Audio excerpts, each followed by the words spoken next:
আমি না বললাম আপনাকে, হ্যাঁ ওই যে নারায়ণগঞ্জ ছিলাম না আমি, তখন তখন বিয়েটা করলো। তখন মেবি প্রেগনেন্ট ছিল, বাবুর সমান মেবি। মাম্মা বিসমিল্লাহ রহমান রহিম। ইয়াম্মি খাবারটা মজা। ইস, বেশি ছোট করে ফেলছে, আমার মেয়ে হাতেই নিতে পারছে না। ইস, এত ছোট করলাম কেন কি জানি। কালকে থেকে বড় করব মা, বুঝি নেই মা।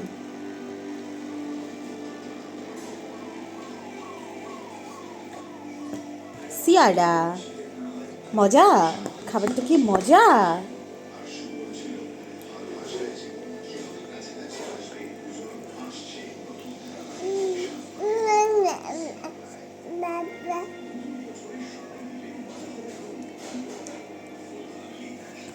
আম্মু